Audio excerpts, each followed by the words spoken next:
A Federação Espírita do Paraná apresenta Sandra Della Polla, na 14ª Conferência Estadual Espírita, com o tema Até o Fim dos Tempos.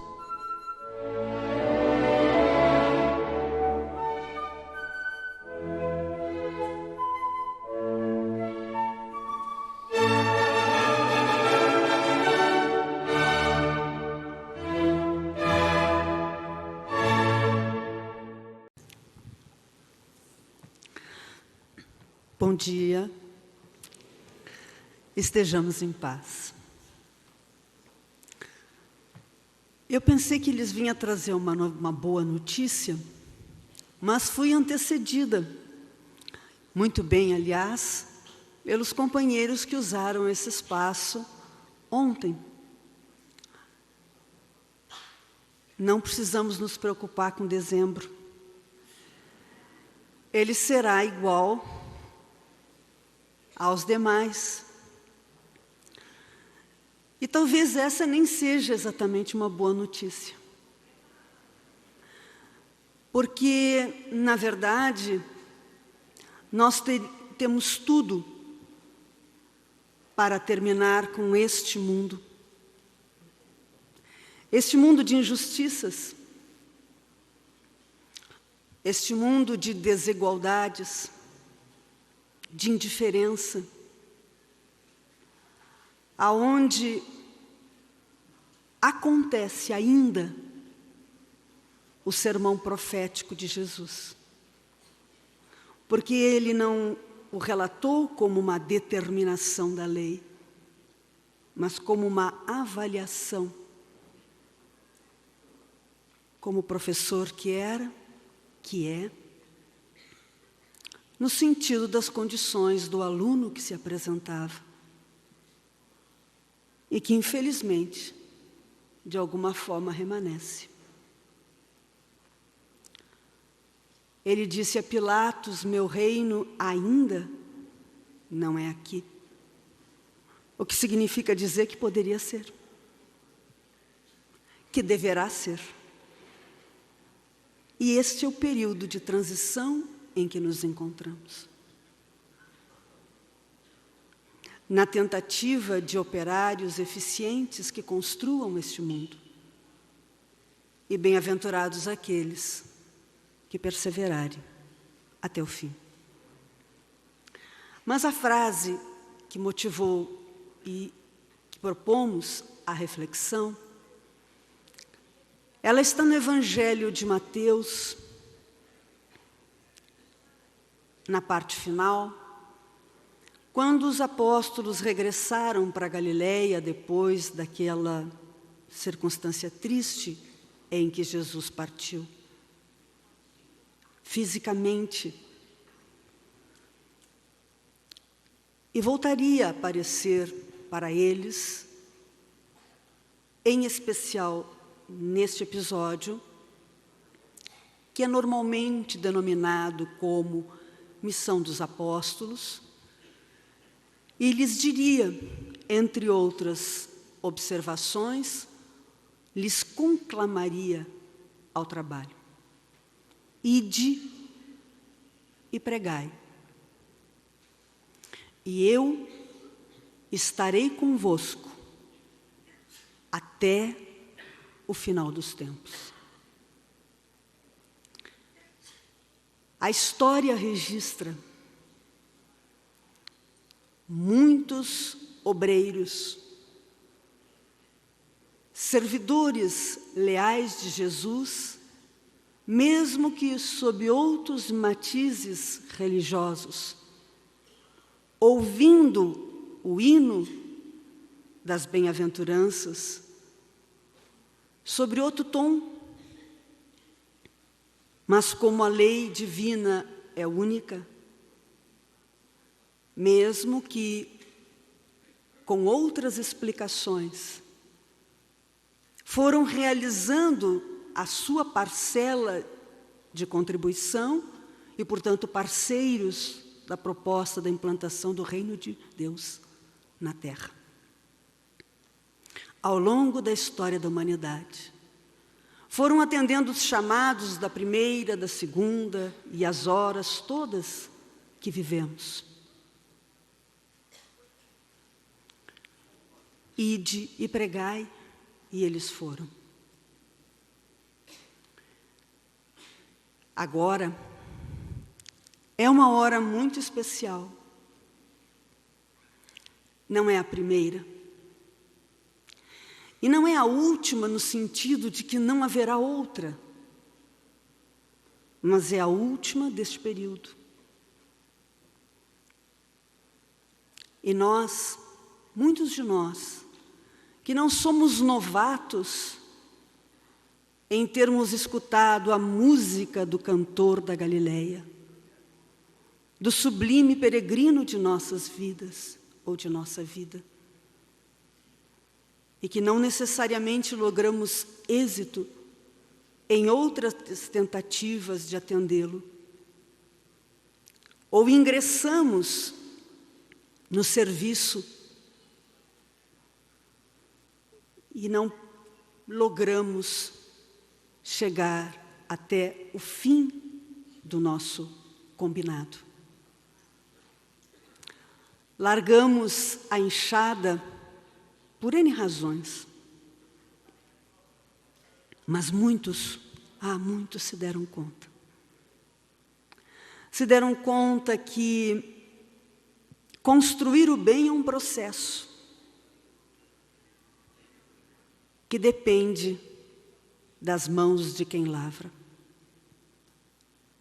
Todos enxergamos a lavoura, mas para que nasça o trigo, é preciso que tantas mãos ponham-na, sujem com a terra. Alguns se sobressaem e a história humana os registra. E outros tantos ficam na história de Jesus, naquela que só o livro dos céus sabe registrar. Mas muitos, repitamos, deram-se conta que nada cai do céu, exceto de vez em quando chuva, meteoro e algumas vezes até avião. Mas tudo mais é consequência da lei do trabalho. Portanto, exige o trabalhador. Neste, que é o chamado momento de transição, período de transição, já traz em si, na palavra, o conceito elementar. Ou seja, é a conclusão, é um ato que se conclui, como consequência de um conjunto de atos. Transição é um efeito concluso. Mas sucessivos atos permitiram o ápice, que é a alvorada. Mas atos são resultados de ações, não de ideologias apenas. As ideologias, quando honestas, quando sinceras, quando autênticas, movem os atores, sim. Mas se ficam apenas no campo do ideal, não reproduzem atitudes que estas, sim, juntando-se, operacionalizam uma conclusão, mais cedo, mais tarde. Então, muitos são operários dessa transição, desde que ela se iniciou na Terra. Muitos perceberam que na vida, como Jesus reproduziu simbolicamente, como só ele sabia fazer. Muitos ainda necessitam ser atendidos. Estão com fome? com fome da comida que alimenta o corpo ou com fome da comida que alimenta a alma. Outros tantos estão com sede. A sede da água límpida, que a biologia orgânica torna imprescindível, ou sede de justiça, de verdade, de paz. E o que não dizer dos que estão desagasalhados da proteção mínima que os direitos humanos registraram desde há muito, mas que o planeta ainda não concretizou para todos. Mínima.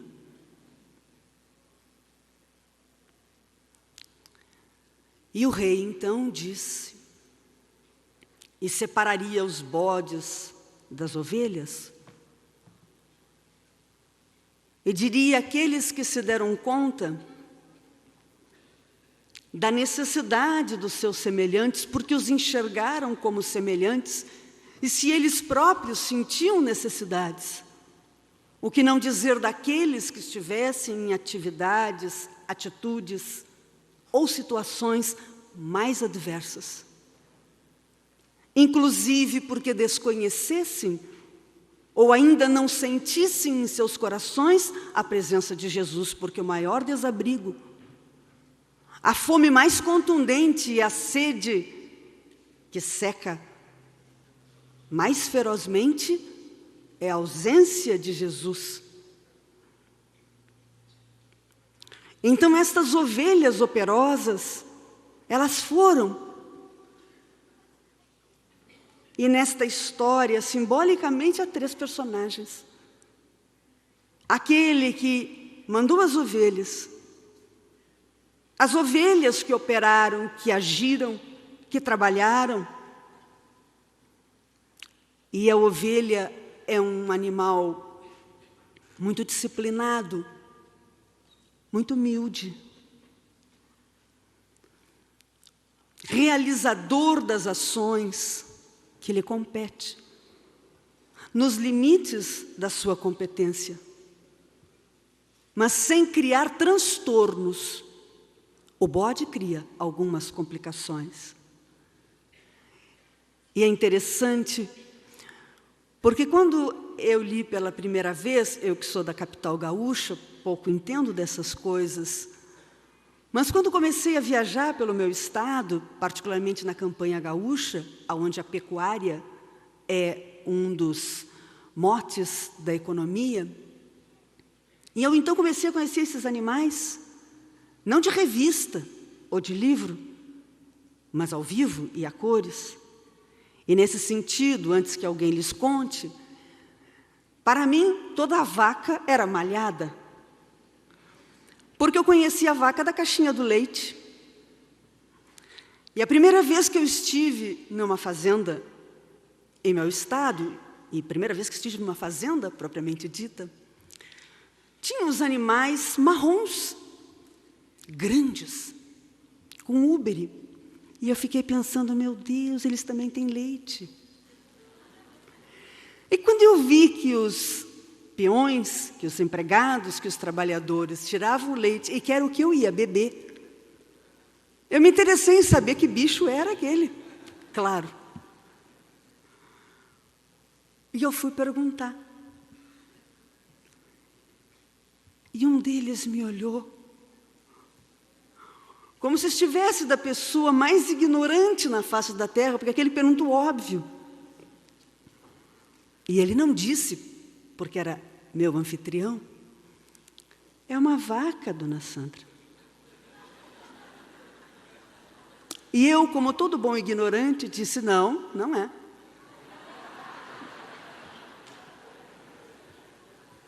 Não é, não. Não me engane. Eu até tomo o que vocês me derem, mas isso não é vaca, porque eu sei o que é uma vaca.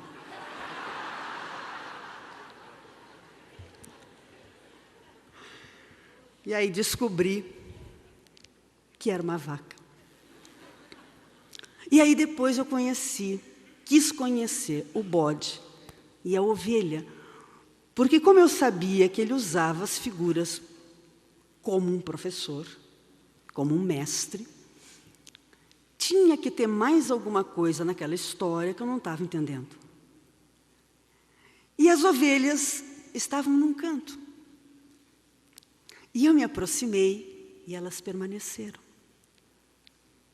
Eu as toquei. E elas ali ficaram. Algumas, claro, evidentemente, com o temor natural do instinto de proteção. Mas conforme o pastor ia tomando as providências do dia, elas iam atendendo. De repente eu olho para o outro lado e tinha um outro bicho que eu sabia que era um bode, e esse eu acertei. E ele batia insistentemente numa cerca. Olha, mais ignorante que eu.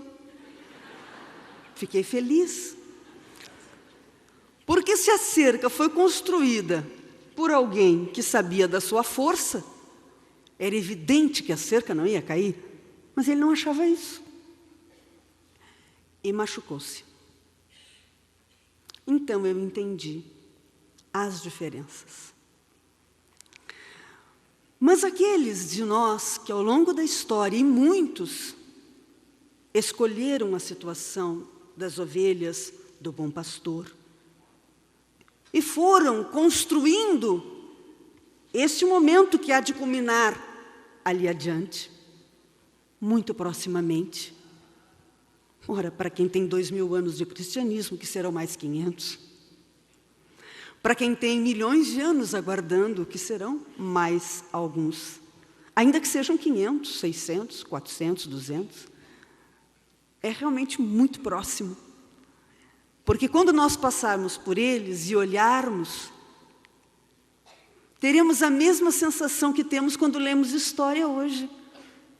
O Império Romano oficialmente caiu no episódio da tomada de Constantinopla, que marca uma das mudanças de período.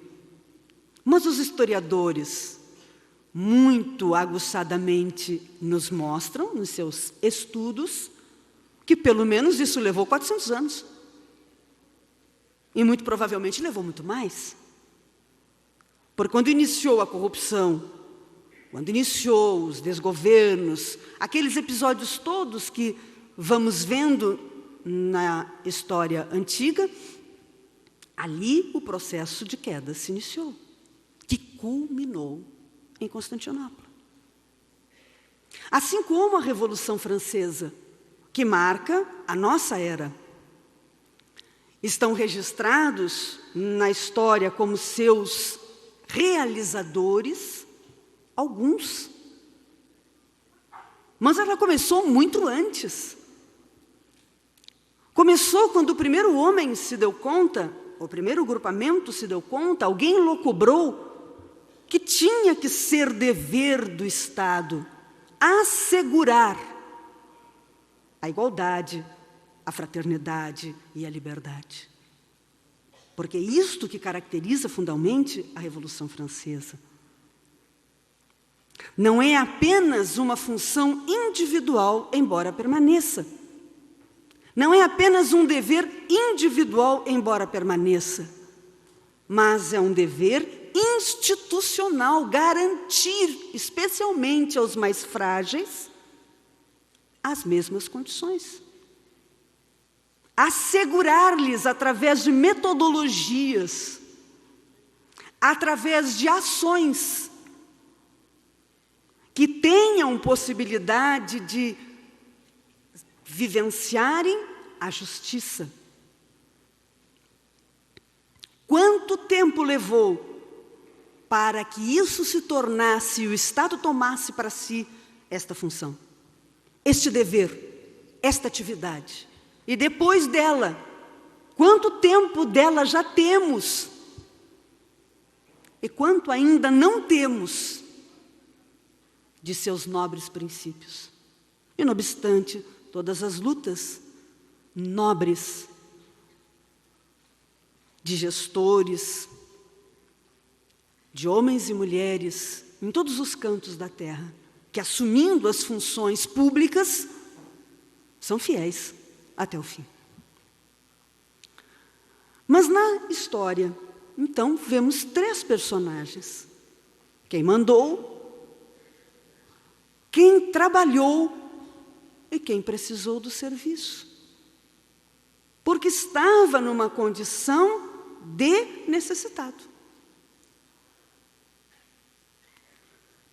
E agora, e não obstante, sem dúvida alguma, sejamos carentes de alguma forma, necessitados de muitas formas, Ele nos chamou desde há muito para sermos, na história, os trabalhadores. Aqueles que darão a água, a comida, o agasalho e a companhia, colocando, pois, a caridade material e moral. E alguns de nós, fazendo esta percepção desde aquele primeiro momento em que ouviram de seus lábios físicos, assumiram essa tarefa. Deram-se conta e foram pregando. É por isso que chegou o cristianismo aos nossos dias. É uma empresa que não faliu nunca, que não parou nunca. Sim, ela teve grevistas. Teve. Sim, ela teve insubordinados. Ela teve, inclusive, aqueles que fizeram de conta que trabalhavam a favor. Mas, na verdade, nos bastidores, serviam a outro senhor. Mas não tiveram qualquer poder, porque não tem. A ordem que ele deu na condição de orientador, porque a ordem é da lei de Deus. Meu Pai me mandou. E ele então cumpriu sua tarefa. E como coordenador conclamou-nos ao serviço, mas a ordem é da lei do trabalho. Então, eventualmente, quando na condição de operários não somos eficientes, o problema é nosso.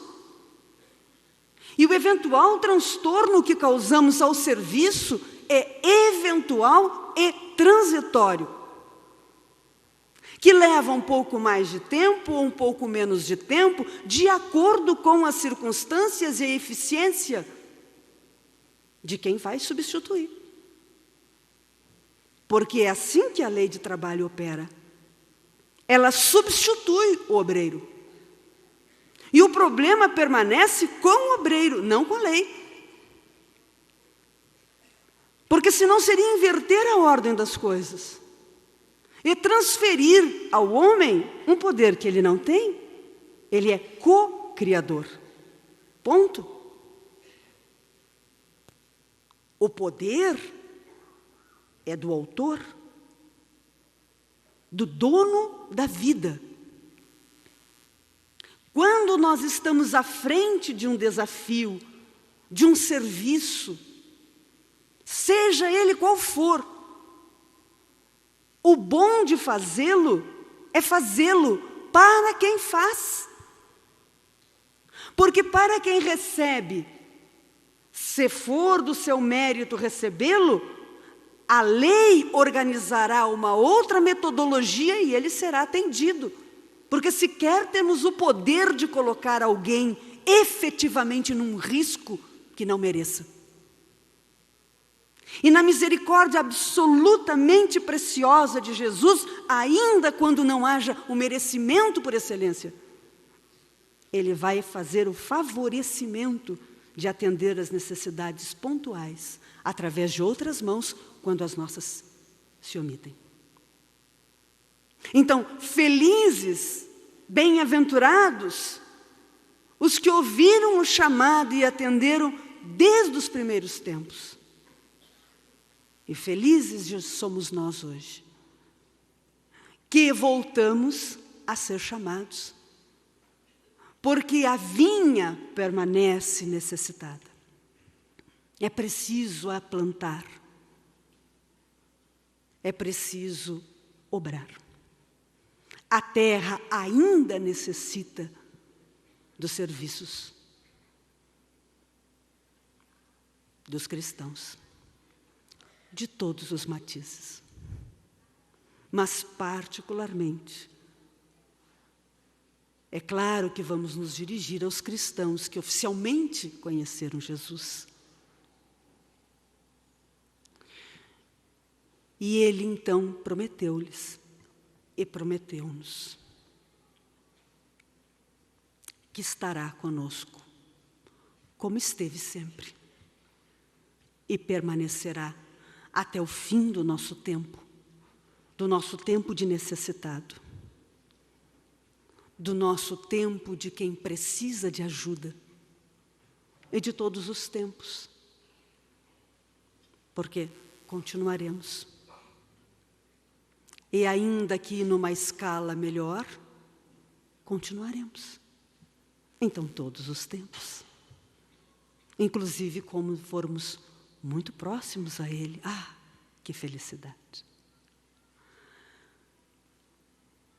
Mas é preciso reconhecer que é um momento muito especial.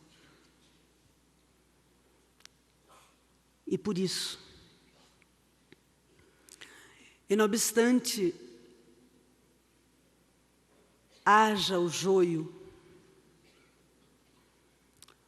e o bom agricultor terá que identificá-lo, sob pena de perder a lavoura.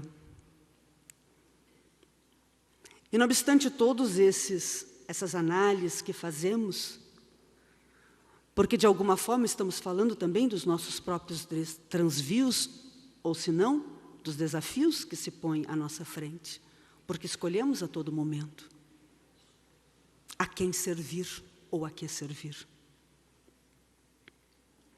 Mas eu, nesta hora, e nesse momento final, que converso mais envolvida com os senhores, mas juntos todos, eu gostaria de lembrar do trigo. A terra teve em toda a sua história lindos trigais. E tem hoje. E não obstante, alguns que tenham muita força na voz, ou nos braços, ou estejam muito habituados à manipulação de tudo, aprenderam e consolidaram e não querem fazer diferente. Sim, estão ali. E o trigo vai sofrer-lhes a injunção. Mas lembre-se, todo aquele que tiver a honra e a alegria de ser um trigo, estarei convosco até o final dos tempos.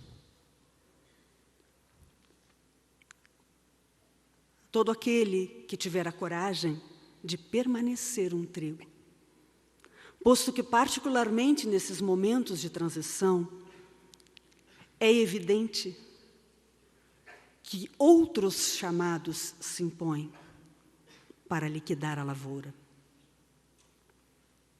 E como talvez seja para este trigo a primeira vez que ele se coloca nessa condição, ele é uma haste frágil. Por isso, conclamou-nos a união. E eu ainda vos dou um outro ensino, que vos ameis uns aos outros, como eu, Jesus, vos amei. Porque isso nos aproximaria. Não só nós seríamos identificados como trigo, o que é nosso dever, sem dúvida, mas isso facilitaria a nossa caminhada. Estarmos juntos torna-nos mais fortes. Por isso, os espíritos bons que vêm orientando o movimento espírita brasileiro não se cansam de chamar-nos à união, para a unificação, então de ações, de estratégias, mas a união de corações.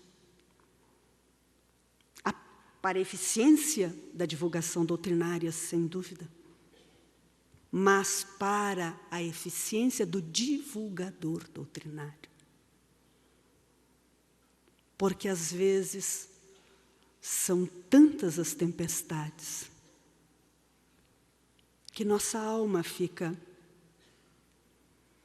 dolorida, incerta, temerosa. Vemos ao nosso lado tantas hastes que se dobram, que a primeira ideia que vem é desanimar. Estarei convosco até o final dos tempos. Para todos esses trigais honestos e sinceros que os temos aqui e agora. Que pode ser mais consolador?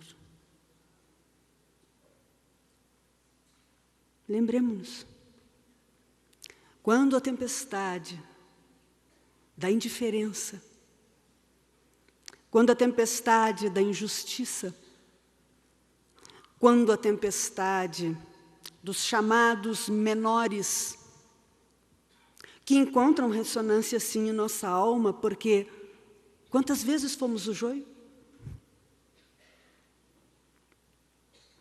Quando tudo isso entrar em rebuliço, quando o afoguear das paixões queimar-nos, como em outros tempos,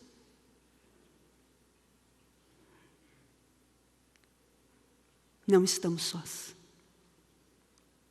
Se nem mesmo estivemos sós quando fomos joio,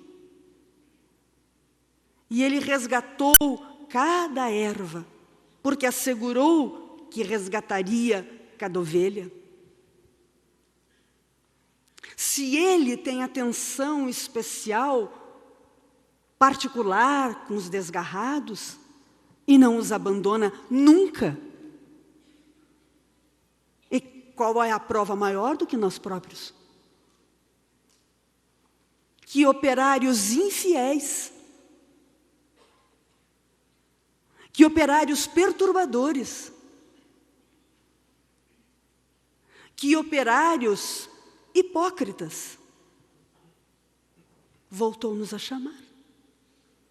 Que prova maior queremos de que a ninguém Ele abandona? É claro que Ele protege no sentido real da palavra proteção, que muitas vezes não queremos entender, nem na condição e na função da maternidade, da paternidade, do magistério, da função pública, de pessoas civilizadas que nos dizemos.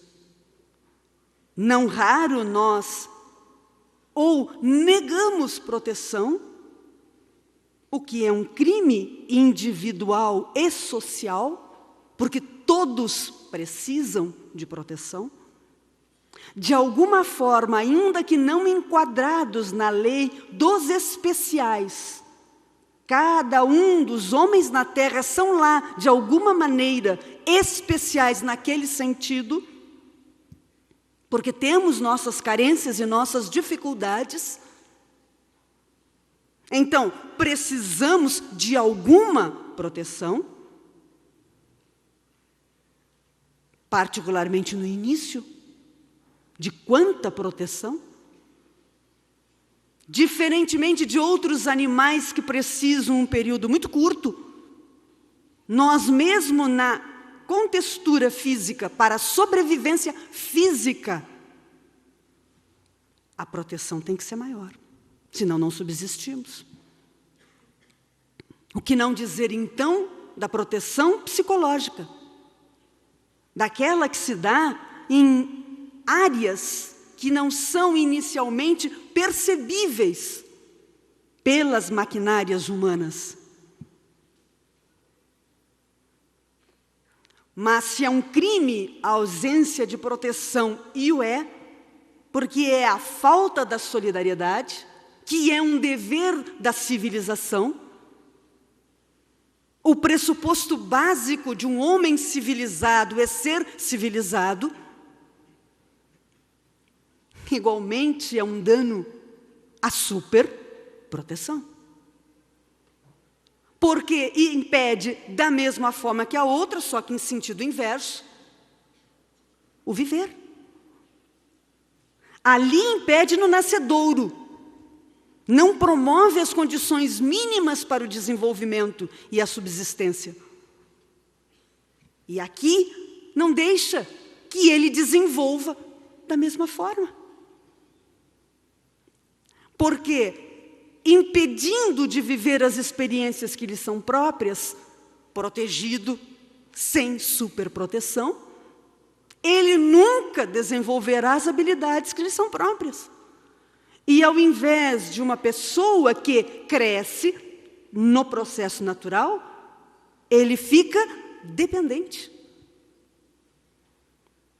E a dependência é um problema grave, como todos os demais que arrolamos como gravidade. Então, protegendo-nos na expressão e no sentido verdadeiro da palavra, tornamo-nos mais fortes para resistir às tempestades da vida, às violências do dia a dia, que nos atingem exatamente porque ainda a fera está presente em nossos corações. É esta que estamos lutando, e muitos de nós honestamente, para vencê-la, para nos desidentificar com ela, para nos identificar com a paz. Mas ainda faz algum sentido. É ainda escutável em nossos ouvidos e visualizável pelo nosso olhar, o que não dizer por outros sentidos, as coisas que são ainda deste mundo. E por isso somos especiais de alguma forma. Há violências que normalmente não arrolamos, como a proteção que muitas vezes não percebemos necessária. E nesse sentido, sequer passa pela nossa cabeça diminuir a importância e a gravidade da violência física e todos os mecanismos, os instrumentos que já conquistamos para erradicá-la em absoluto. Louvados sejam aqueles que operam para a proteção desta violência também. Mas estamos referindo-nos e refletindo, porque nem todos somos vítimas da violência física, e nem por isso deixamos de ser vítimas da violência, vítimas relativamente, porque, de alguma forma, nós continuamos promovendo. Mas a violência da indiferença, a violência da injustiça, a violência da coação, a violência da corrupção. E a corrupção é uma violência grave, porque se somos resistentes à questão financeira, ela vai achar outros subterfúgios. Ela vai encontrar alguma brecha, como todas as violências, no campo psicológico. Ninguém é dominado se não se deixa dominar no campo psicológico. Tu me seduziste, Senhor, e eu me deixei seduzir. Isso vale para o Senhor da vida e vale para qualquer outra sedução. Então, todos de alguma forma necessitamos de proteção. E por isso, que orarmos uns pelos outros, para todos aqueles que estão verdadeiramente engajados neste processo de recuperação da alma humana, de educação das potencialidades humanas, e são aqueles que caminham, que transitam para a transição acontecer. Merecem o nosso respeito, a nossa compreensão, porque são hastes frágeis e também podem se equivocar. Mas merecem substancialmente a nossa força. E se porventura sentirem que a força da haste que estava ao seu lado vergastou-se, caiu, nunca sintam-se desprotegidos, porque Ele, o Senhor de todas as vinhas, assegurou a todo o trigo da terra: eu estarei convosco até o final dos tempos. Era essa mensagem de esperança, de ânimo e de alegria que nós queríamos retribuir a tantos e tantos que vêm mostrando com os seus exemplos e com suas vidas que é possível ser um trigo honesto, fortalecer-se na presença de Jesus e ser fiel até o fim. Quando 2 servidores caminhavam naqueles momentos da partida física e se dirigiam a Emaús, estavam muito entristecidos, porque ele partira, e sentiam-se abandonados. Falavam disso, da injustiça que ele sofrera, mas substancialmente em sua fala havia um quê? De profunda tristeza pela partida, na medida em que lhes deixara sós, porque a tristeza da partida é óbvio que é razoável. Quando um estranho acercou-se da dupla e perguntou-lhes de que falavam, eles então arrolaram. E o estranho lhes explicou que isso estava previsto, que todo mundo que chega parte, que ele próprio, a pessoa de quem eles falavam, os preparou. Foram anos de convivência. E para o aluno dedicado, absolutamente suficiente para prepará-los para o embate que viria. O professor é transitório em nossas vidas, porque é um momento que ele nos preparou exatamente para que operássemos sem a sua presença direta. Ele atuará em nossas vidas indiretamente, porque sempre lembraremos dos ensinos que ele nos ensinou. E isso norteará a nossa estrada. Eventualmente, estaremos com ele para questões pontuais, mas ele verdadeiramente preparou-nos para a vida. E eles continuavam, então, as suas falas, as suas questões, as suas angústias. Até que, num determinado momento, chegam a Emaús. E é esse momento que nós gostaríamos de encerrar a nossa participação. Porque há uma frase em Lucas muito particular ao nosso próprio coração. Um deles vai dizer ao estranho, que não era tão estranho assim. Às vezes a gente acha estranho tudo que não entendeu. Acha estranho tudo o que não quer achar conhecido, ou que ainda não quer conhecer.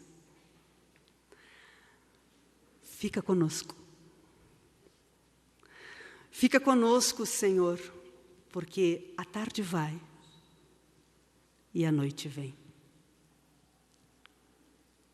E nós gostaríamos também de dizer a Ele: fica conosco, Senhor, porque a tarde das nossas ilusões já não tem mais subsistência, não tem mais base. Felizmente, a doutrina dos Espíritos esclareceu-nos e fundamentou com uma lógica irretorquível a lei divina que tantos tentaram nos explicar, mas como alunos mais difíceis, provavelmente. Alguns de nós não puderam ou conseguiram subverter o processo da aprendizagem. Mas com esta ferramenta preciosa, que comprovou a sobrevivência da alma, a lei de causa e efeito, a reparação e a conquista de si próprio, porque reparar, e não obstante na Terra tem um sentido a menor, na lei divina significa a possibilidade de fazer o adequado para sentir-se bem e liberar-se, para promover-se. É claro que visa o atingimento do prejudicado, mas visa substancialmente o que prejudicou. Porque só pode haver felicidade quando cumprimos a lei. E só há infelicidade quando dela nos afastamos. Então, o processo de reparação permite esse retorno a um estágio em que podemos prosseguir, se não zerados, em condições de voltar à caminhada adequada. Então, esta doutrina atingiu os alunos mais difíceis, possibilitando-lhes uma metodologia de aprendizagem que torna-lhes mais eficiente, torna-se-lhes mais eficiente a compreensão do que é óbvio, a lei divina. O Espiritismo é a lei divina, mas entender pela metodologia utilizada na própria codificação e feita pelo próprio codificador é para o aluno mais difícil, mais fácil. E se ele, o pastor, o mestre por excelência, não abandonaria ninguém, não abandonaria o aluno mais rebelde. E também lhe empregaria e lhe entregaria uma metodologia para as suas dificuldades de aprendizagem, para a especialidade que ele é. Renitente, infrator, complicado. Então, a noite das ilusões, Senhor, já foi. A tarde das ilusões já foi. Mas a noite das matrizes que ela construiu em nossa alma, as sombras que remanescem em nosso peito permanecem. E tantos chamados são feitos em nossa direção. Na escuridão e para a escuridão. E às vezes fazem sentido. Então fica conosco e nos mantém acordados. Fica conosco, Senhor, porque a tarde de todos aqueles que disseram que iríamos juntos, nem sempre a noite chega e estamos todos juntos. Não pelos trânsitos naturais do ir e do vir, mas pelos abandonos, pelas traições. E nós, que ainda somos um trigo frágil, Senhor, fica conosco. Porque Tu podes segurar-nos. E alimentados na Tua presença, darmos-nos conta que se aqueles preferiram não ir, outros tantos estão conosco e à nossa frente. É uma questão de escolha. Fica, pois, conosco, Senhor, e alimenta-nos as esperanças, fortalece-nos o ânimo, mantém-nos na alegria do teu olhar e na força da tua presença. Porque com certeza transitaremos então em qualquer adversidade e vivenciaremos com alegria e com êxito os desafios existenciais, que não têm outro motivo que não promover no nosso melhor. Mas sabendo agora que estás conosco, tudo vai ficar tão mais fácil, ainda que chorando, sorrindo. Fica, pois, conosco, Senhor, hoje e para sempre. Não porque não estejas, mas fica porque nossa fé agora verdadeira sabe que não estamos mais sós. Porque prometestes e cumpristes que estarias conosco até o fim dos tempos. E se estamos com Ele, o que temer? Fiquemos, pois, sempre, em qualquer circunstância e em qualquer adversidade, e não obstante todos os chamados e mesmo as ameaças, com aquilo que a terra teve e tem de melhor, até hoje e para sempre, que é Jesus. E se eventualmente a noite se fizer presente e insistir com a sua perturbação, lembremo-nos de que servimos a um homem que o mundo não reconheceu. Mas ele venceu o mundo e assegurou-nos que nós podíamos fazer também. Vençamos, pois, o nosso próprio mundo que precisa transitar.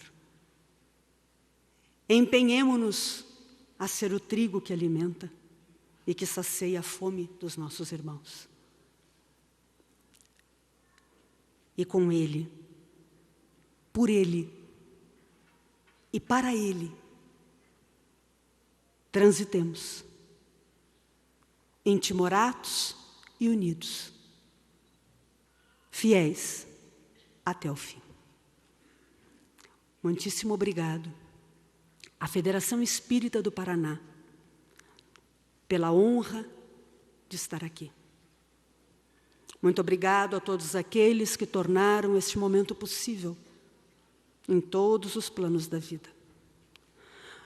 E muito obrigado particularmente aos senhores pela atenção, pela paciência, pelas vibrações carinhosas e fraternas que alimentaram minha alma para, quem sabe, desta vez também, ser o trigo que permanece fiel até o fim. Muito obrigado a todos. Muita paz.